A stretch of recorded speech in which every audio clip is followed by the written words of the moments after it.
Hay una palabra que hoy yo quiero compartir con ustedes y sé que es una palabra que viene de Dios porque está en la Biblia. Y esta palabra es una palabra muy para el tiempo que algunos de ustedes y yo mismo también estamos atravesando. Así es que les pido que por favor presten mucha atención a esta palabra. Vamos al segundo libro de Crónicas, capítulo 33. Esta palabra, nosotros aquí en Canadá tenemos varios tiempos de estudio bíblico y de oración. El día del miércoles es un tiempo de oración, de intercesión, donde siempre hemos tenido la costumbre de interceder por los motivos que nos piden y las cosas que pues están allí puestas continuamente en oración. También los días martes y jueves de 5:30 de la mañana a 6:30, 7, a veces nos han dado las 7:30 de la mañana, tenemos un discipulado y un devocional con las hermanas intercesoras aquí de Canadá. Siempre tengo allí fielmente a unas mujeres muy valientes, muy especiales que Dios nos ha dado. Allí siempre está mi hermana Antonieta, está mi hermana María, está mi hermana Lala, está mi suegra Jenny, y está a veces mi hermano Jorge también. Y han estado allí desde hace, ya vamos a cumplir 3 años con esos servicios y han sido de mucha edificación. Y en esos servicios, tenemos otros servicios más discipulados acá con mujeres y con los hombres, pero en ese servicio, especialmente de la mañana, el Señor nos ha dado palabras muy lindas. Y esta palabra hace parte de lo que vamos a estar nosotros viendo mañana en el discipulado con ellas, en la mañana, en ese tiempo devocional. El segundo libro de Crónicas fue posiblemente escrito por Esdras, no se sabe 100% si él lo escribió o no, es muy posible que haya sido Esdras el que lo escribió, y lo hizo para resumir un poco la historia de los reyes de Judá, especialmente los reyes de Judá. Sabemos que el centro de Judá, su capital era Jerusalén, donde estaba el templo de Dios. Por eso es muy especial este libro, porque todo lo que gira en torno al templo de Dios en el Antiguo Testamento es pues prototipo de nosotros, de la vida cristiana. Así es que Jerusalén es la capital del mundo para Dios, es el centro, no es Estados Unidos, no es Canadá, no. El centro del mundo para Dios es Jerusalén, Judá. Y todo lo que sucedía allí alrededor del templo era importante porque de ahí aprendemos lecciones muy valiosas. Cada uno de estos reyes históricamente existió, o sea, estos no son fábulas ni son simplemente parábolas, no, son narraciones de cosas que históricamente sucedieron, y vemos una cronología. El rey que vamos a leer aquí en el capítulo 33 es de los últimos reyes de Judá. Ya estamos a punto de ver el final de Judá, cuando Dios ordena ya su destrucción total. Pero vamos a ver en este rey una oportunidad para nosotros, una oportunidad bien importante para nosotros. Buenas tardes, mi hermana Luz Marina, también bendecida tarde para usted. Vamos a leer un poco y vamos a encontrar qué nos quiere decir el Señor hoy. Dice el versículo 1, estoy en segundo libro de Crónicas, capítulo 33. Dice: de 12 años era Manasés cuando comenzó a reinar, y 55 años reinó en Jerusalén. Pero hizo lo malo ante los ojos de Jehová, conforme a las abominaciones de las naciones que Jehová había echado de delante de los hijos de Israel. Porque él reedificó los lugares altos que Ezequías su padre había derribado, y levantó altares a los Baales, e hizo imágenes de acera, y adoró a todo el ejército de los cielos, y les rindió culto. Amén. Déjeme explicarle algo. Manasés es el hijo de un rey muy recordado en Israel, en Judá especialmente, que es el rey Ezequías. Bendiciones, mi hermano César, un saludo también muy especial. Y para mi hermana María nos da un saludo allí de la cuñada Kenis. Muy bien, bienvenida, ya desde Estados Unidos nos está también escuchando. Bienvenida, me alegra mucho que esté acá. Su presencia es muy importante. Ezequías fue un rey prototipo para el cristiano de avivamiento. La nación de Judá se contaminó muchísimo porque la idolatría de Israel, la rebelde Israel, que era parte del reino completo de Dios, de su pueblo escogido que se había separado en dos. La rebelde Israel nunca tuvo un solo rey bueno, ni uno solo. Todos fueron idólatras desde el inicio, todos hicieron cosas terribles. Pero Judá sí tuvo algunos reyes buenos. Y Ezequías fue uno de los mejores reyes que tuvo Judá. Ezequías fue recordado porque él volvió a celebrar la Pascua. La Pascua en Israel no se celebraba desde tiempos de Samuel el profeta. O sea, pasó Saúl, no celebró la Pascua, pasó David, no celebró la Pascua, pasó Salomón, no celebró la Pascua, Roboam su hijo, y de ahí todos los demás reyes no volvieron a celebrar la Pascua de Dios. Y la Pascua era algo mandatorio para ellos. Era ordenado por el Señor, era una de las ordenanzas que tenían que hacer como pueblo de Él. Porque la Pascua recordaba el momento en que Dios los había libertado de la cautividad, de la opresión de Egipto. Sin embargo, no la volvieron a celebrar. Y Ezequías, después de que él mismo había visto la idolatría, a donde había llevado a Israel, y ahora la idolatría que había entrado en Judá, Ezequías se propuso en su corazón desde muy temprana edad limpiar a Jerusalén de todos los ídolos. Destruyó las estatuas que había.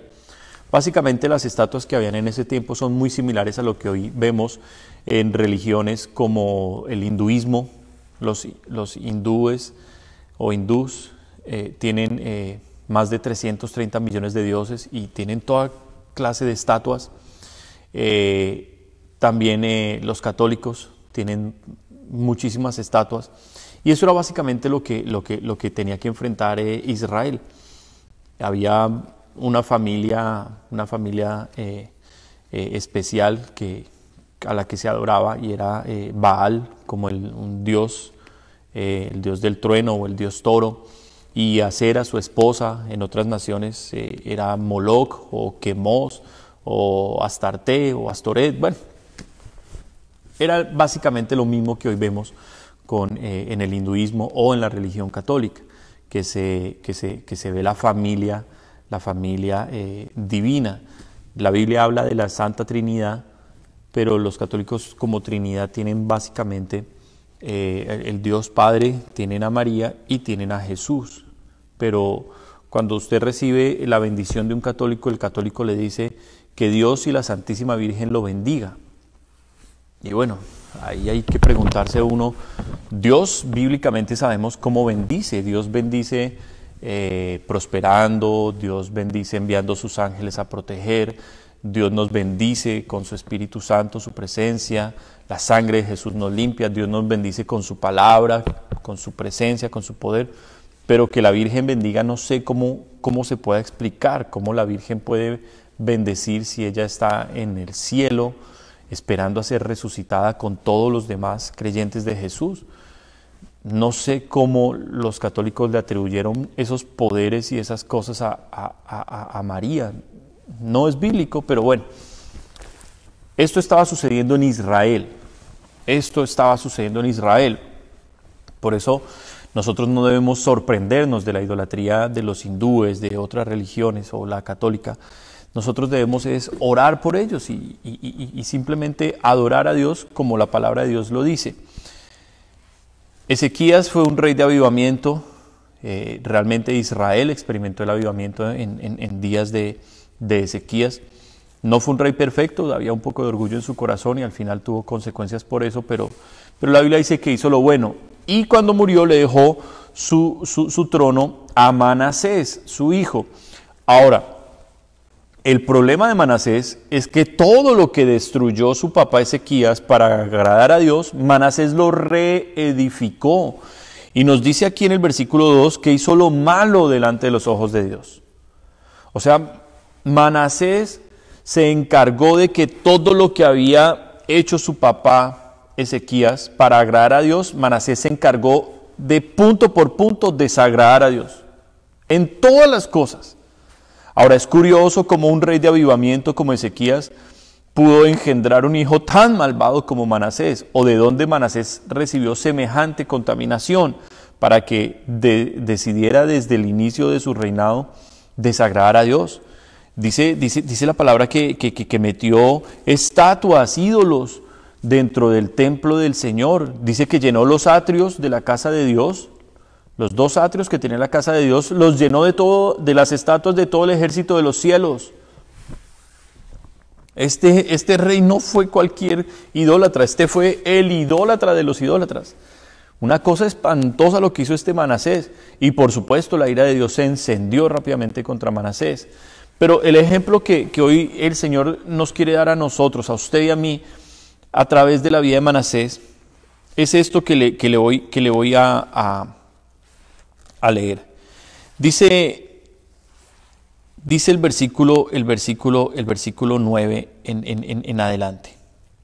Manasés pues hizo extraviarse a Judá y a los moradores de Jerusalén para hacer más mal que las naciones que Jehová destruyó delante de los hijos de Israel.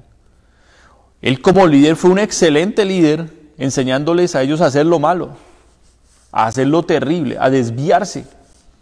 Este no era cualquier rey. Tenía dones de liderazgo, pero los utilizó mal e hizo que el pueblo se desviara. Y llegaron a desviarse de tal manera que aún fueron más idólatras que las naciones que los rodeaban a ellos, que no sabían nada de Dios. Increíble cómo un siervo escogido por Dios puede llegar a ser peor tropiezo que una persona del mundo. Esto es grave y a usted y a mí nos habla de que como cristianos debemos guardar nuestro testimonio, porque que la persona sin Cristo se equivoque y haga cosas torcidas y malas, pues bueno, es lo natural, pero que el cristiano haga lo malo, eso sirve de tropiezo para mucha gente, por eso nuestro testimonio es tan importante. Sin embargo, no es el fin de la historia. Dice el versículo 10, y habló Jehová a Manasés y a su pueblo, mas ellos no escucharon. Dios continuamente mandó profetas. Dios amaba a su pueblo y les enviaba profetas una y otra vez. Si usted lee los profetas menores especialmente, si usted lee profetas también como Jeremías, que fueron profetas ya de los últimos tiempos de Judá, si usted lee profetas como Elías, ellos iban directamente a confrontar al pueblo. Ellos no se andaban con rodeos, ellos iban simplemente a decirle al pueblo lo que estaban haciendo y que lo estaban haciendo mal. Y ya, eso era todo. Ese era el mensaje, arrepiéntanse o viene destrucción. Lo vimos claramente con Jonás.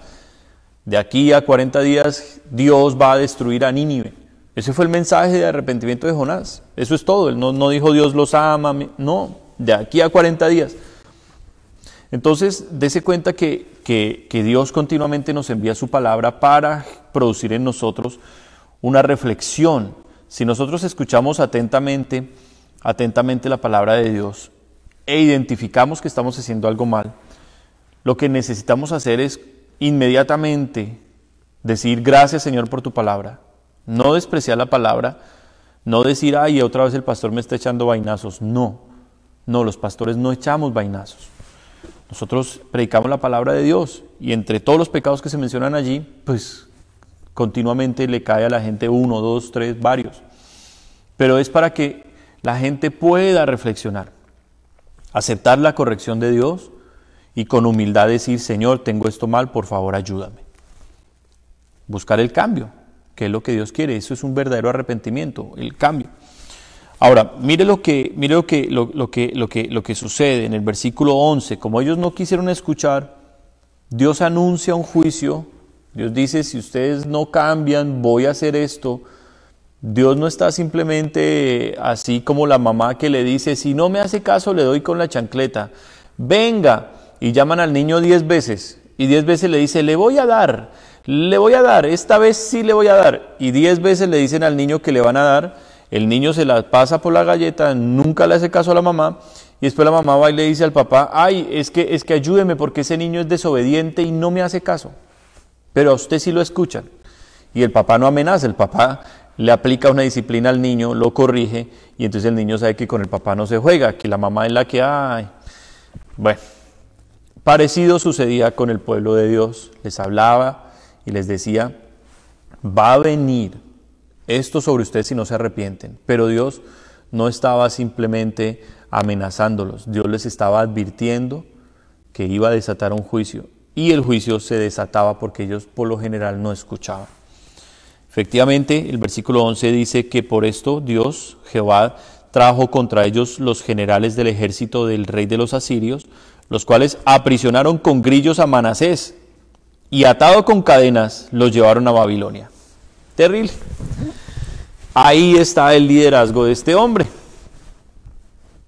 Se le olvidaron todas las enseñanzas de su papá, se le olvidaron los años de gloria que tuvo Judá bajo el reinado de su papá Ezequías, viendo el templo de Dios hermoso, viendo celebrarse la Pascua, los cantores, los sacrificios, todo ese ambiente espiritual tan hermoso. Cuando se glorifica a Dios, su presencia se derrama.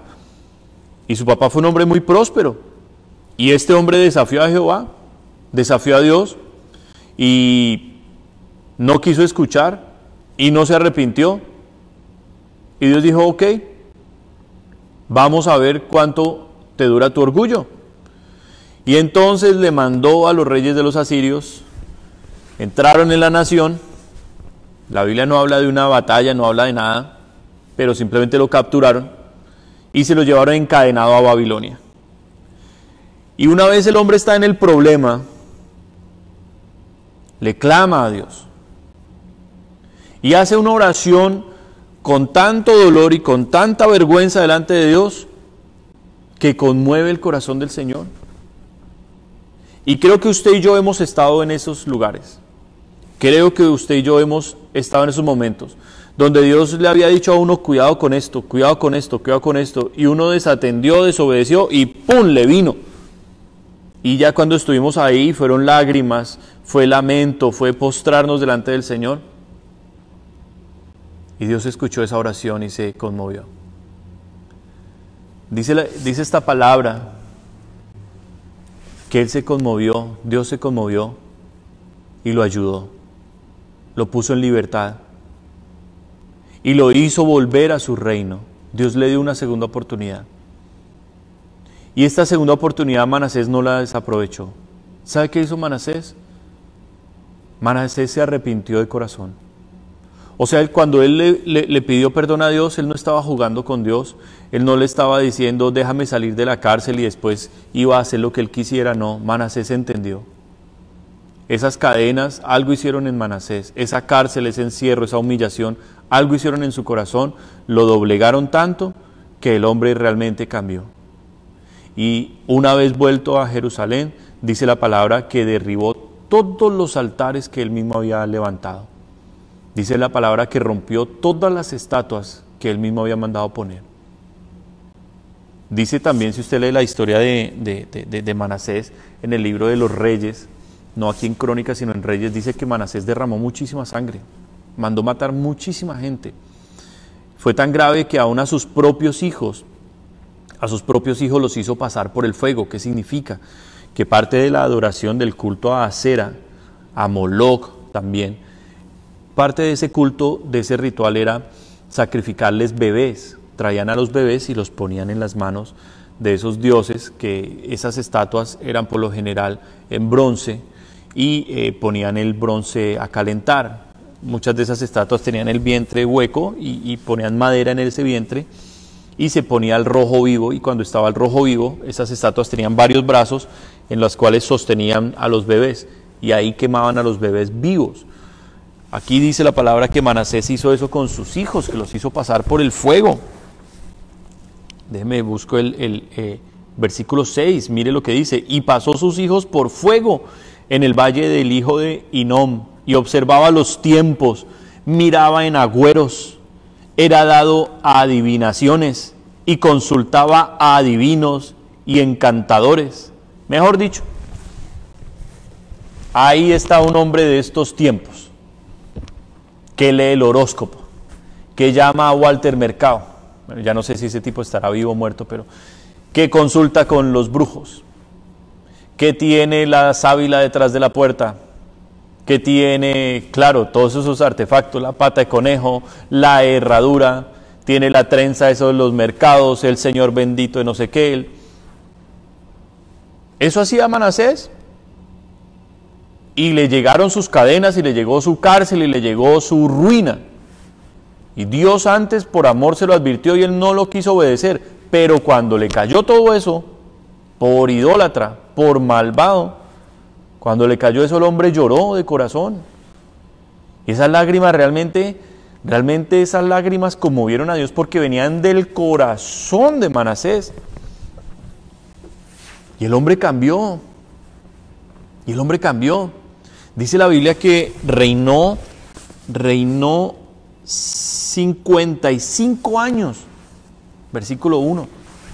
O sea, si usted mira, fue de los reinados más prolongados en Judá.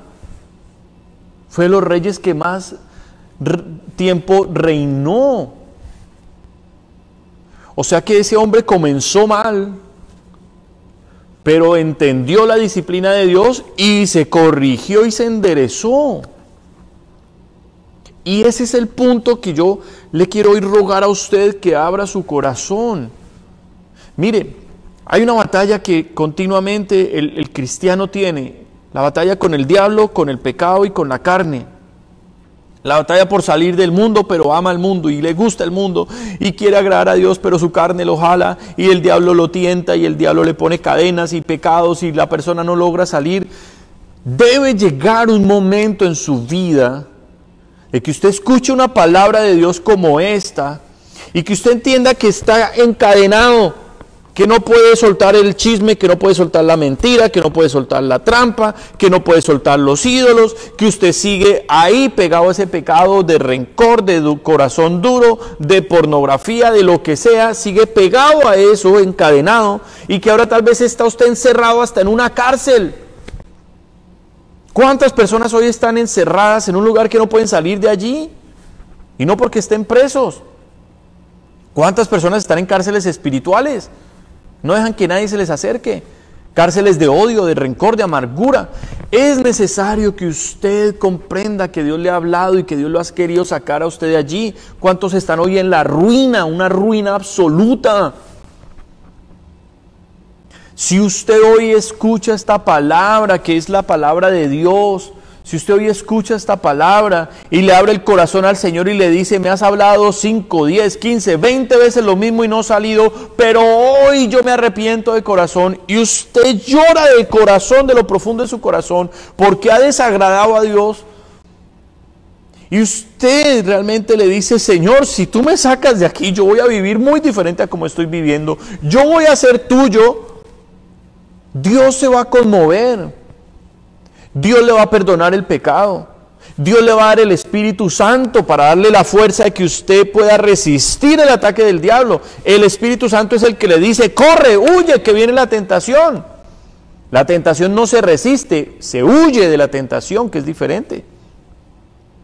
Al diablo se le resiste, se le contraataca, pero a la tentación se le huye.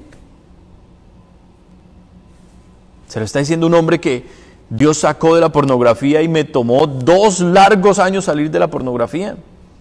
Un hombre que salió del alcoholismo, un hombre que salió de los prostíbulos. Dios me quitó las mañas, todo eso corrompido que yo era desde chiquito. Porque el mundo lo daña a uno. Y desde bien chiquito era mañoso. Pero Dios cambia, Dios transforma, pero no es algo que sucede mágicamente, tiene un proceso, tiene un orden, tiene como unas fórmulas. ¿Cuáles son esas fórmulas? La fe viene por el oír, Romanos 10:17. La fe viene por el oír y el oír por la palabra de Dios. Hoy usted está oyendo la palabra de Dios, crea, porque es la Biblia la que se lo dice, no yo, es la Biblia que se lo dice. Usted está batallando con el orgullo, está batallando con la soberbia, con la altivez, usted se cree más que los demás, usted solo quiere vestir de marca, usted solo quiere... Mano, todas esas batallas las tenemos nosotros. Pero necesitamos escuchar la palabra de Dios con atención, entender que hay cadenas, que hay ataduras que romper y que Jesucristo ya abrió la puerta de la cárcel. Todas las cárceles están abiertas, Jesús ya lo hizo. Todas las cadenas el Señor las puede romper, pero necesitamos ir a Él. Y necesitamos hacer las cosas a la manera de Dios. Cada uno de los ídolos que edificamos en nuestra vida, ahora nos toca derribarlos a nosotros. Dios no los derriba. Somos nosotros los que derribamos los ídolos. Somos nosotros.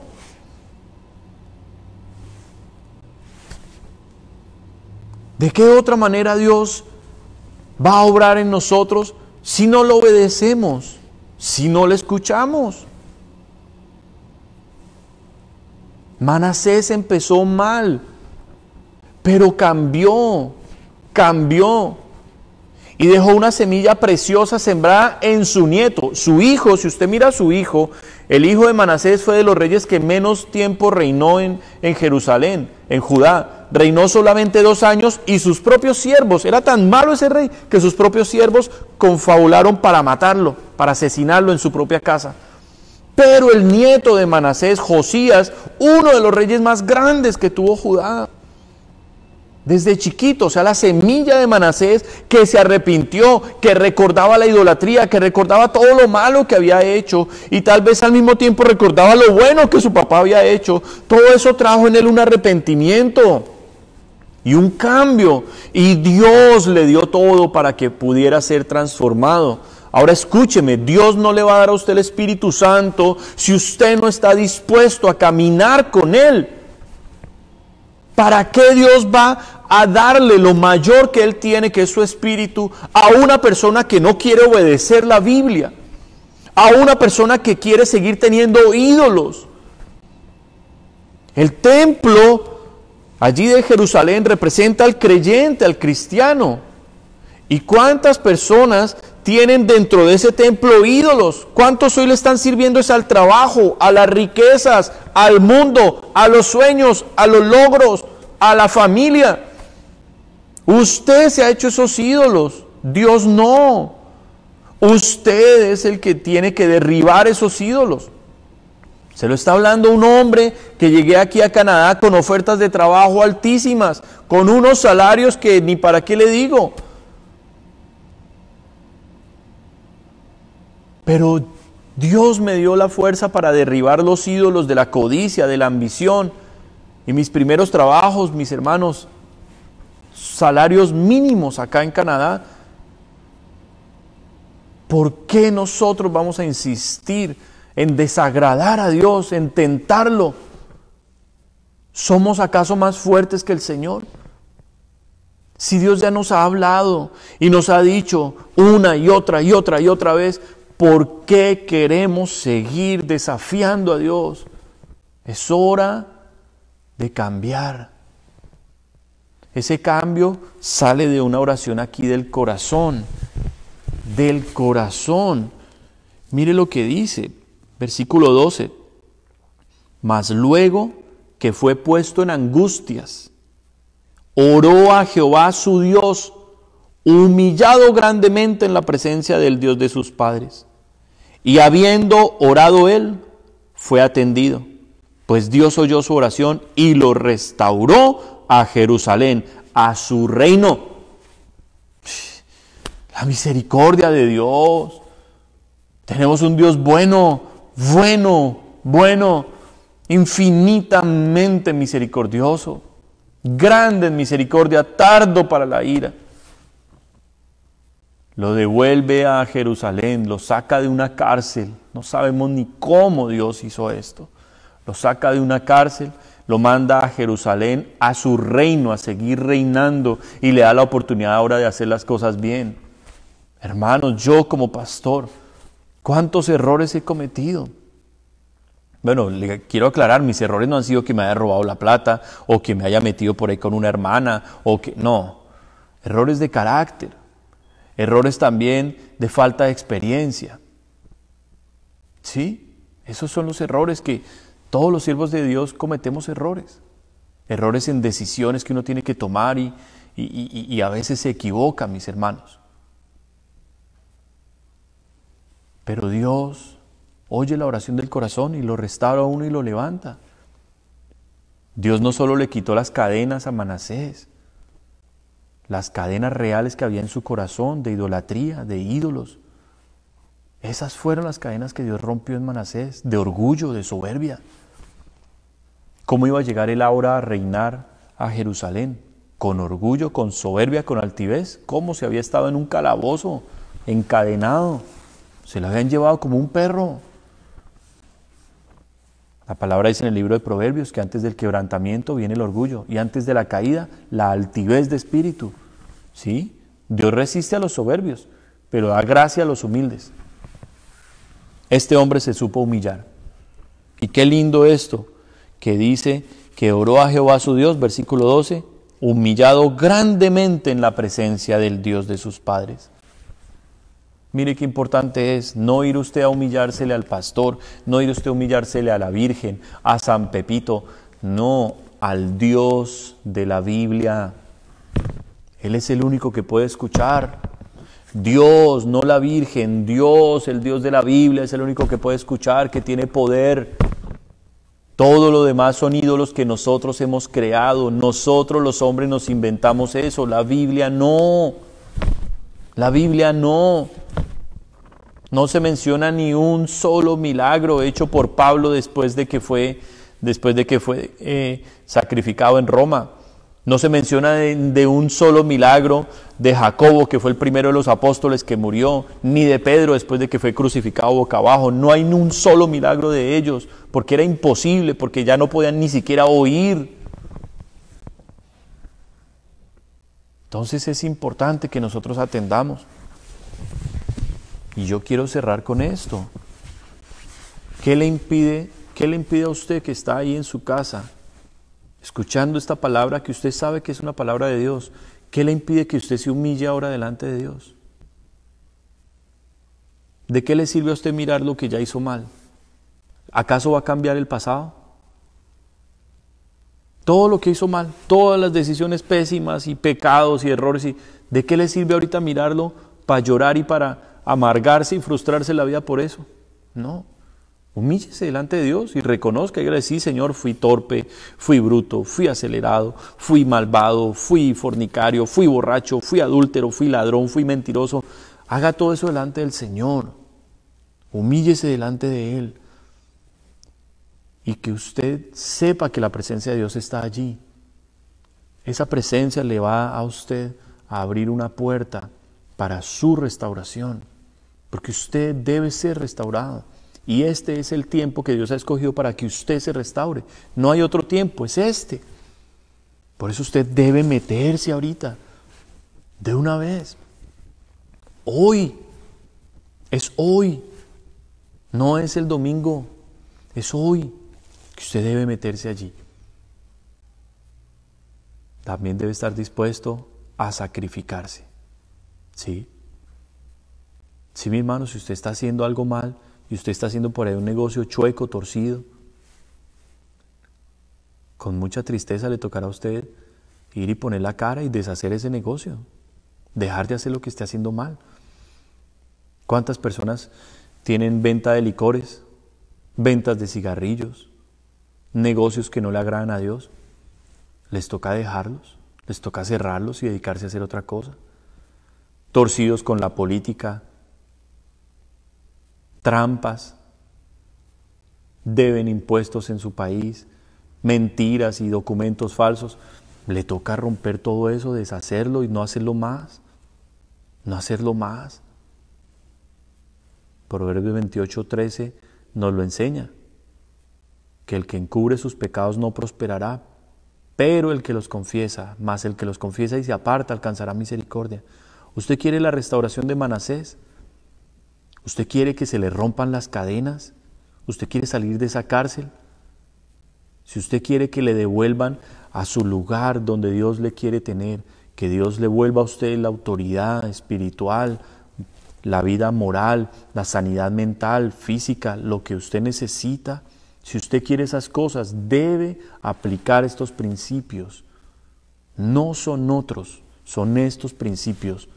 Tiene que escuchar la palabra de Dios con el corazón, tiene que humillarse delante de Dios, o sea, reconocer lo que usted es. Tiene que reconocer lo que usted es delante de Dios. Y tiene que pedir el Espíritu Santo para empezar una vida nueva. Y decirle, Señor, yo sí quiero nacer de nuevo.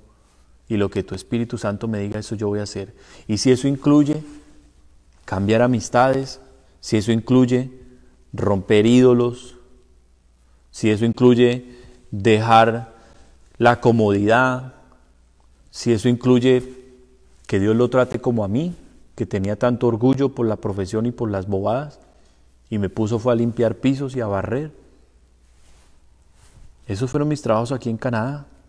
Limpiar, pintar, barrer, construcción. Cosas que no son deshonrosas, pero con un título profesional. Me tocó comerme todo el orgullito que traía y recapacitar cuáles son las verdaderas cosas importantes en la vida. Era más importante ser un buen esposo, un buen papá y sobre todo un buen hijo de Dios, así fuera con una escoba en la mano. Eso no es deshonra, pero Dios le quita a uno el orgullo. Si uno le dice, aquí está el orgullo, te lo entrego, Dios desaparece eso a través de estos tratos. Así es que no le tema esas cosas, mi amado hermano.